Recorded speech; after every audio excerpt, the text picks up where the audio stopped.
guys, welcome back to a day in my life. As it is the princess naman sa karising bukid.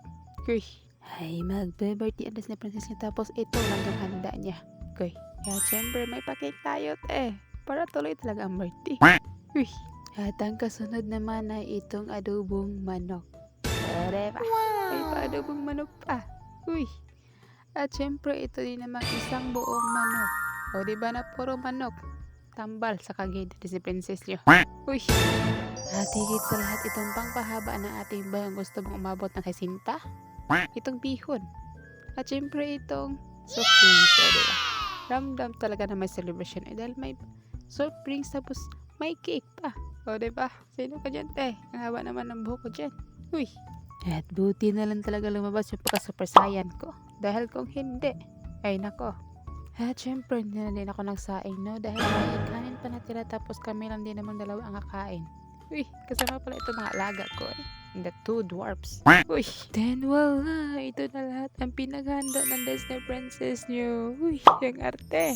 So nakakatawa lang dahil yung mga bagay na hindi natin nagawa dati ay kaya na natin gawin ngayon. Uy, at higit sa lahat ay hindi ito utang. Uy, literal talaga na sipag at syaga talaga ang puhunan para makapagbili ng anong gusto mo.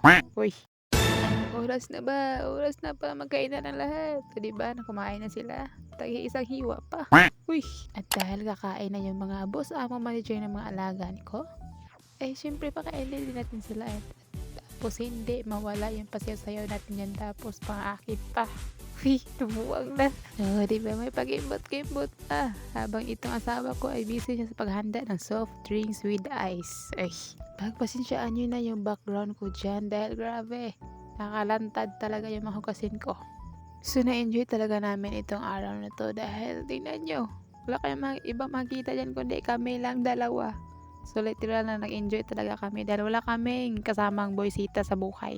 Uy, deserve din namin enjoyin to. Dahil kami din ang naghago nito. What? Yes. At first time ko din yung maranasan na magbe-birthday o maghahanda ang Disney princess yun na kami lang talagang dalawa ng asawa ko. Yes. So hindi pwede sa paghirap lang kami magkasama. So kung ano yung result na pinaghirapan namin, so deserve namin i-enjoy, i-cherish yung mga moment. Yes. So medyo konti lang itong paghandaan namin.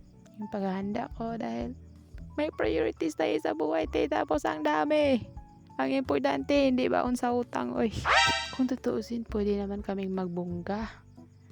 Pero, at dahil may pinabayaran tayo buwan-buwan, so syempre kailangan natin yung bayaran. Kailangan mong pabungga ka dyan, tapos yung utang mo, nagtinga. Uy, buwang na. Ay, hindi ka talaga maghinayang kumain dito dahil kinabukasan is wala ka nang isipin. Yung isipin mo talaga is pagod ka. At nagawa mo yung mga bagay na gusto mo. O diba, kain na tayo. Uy. And finally, sa wakas makakain na tayo ng sarili nating sikap. Sariling paghirap sa buhay. Uy. Then, wala na akong ibang wish kundi mapabago yung buhay ko. Na magkaroon ng isang 1 million. Uy. At syempre, ang lagi hiniling, pinagdasal ng Disney princess nyo.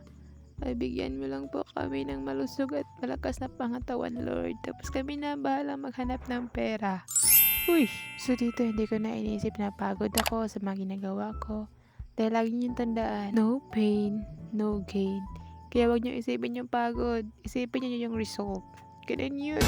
Kaya sa mga taong feeling perfect dyan, wala akong paki sa buhay niyo. Tatagan niyo yung buhay niyo dyan dahil ako ang magtatanim ko ng palay dito.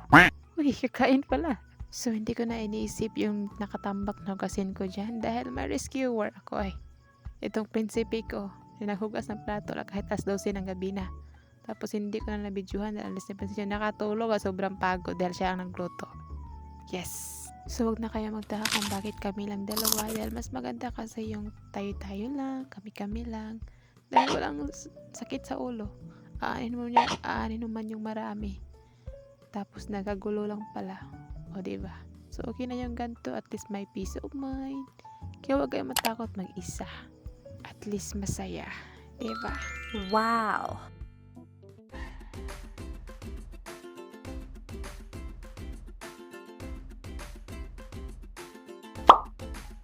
And that's all for today's video. Amping magkanunay. Bye!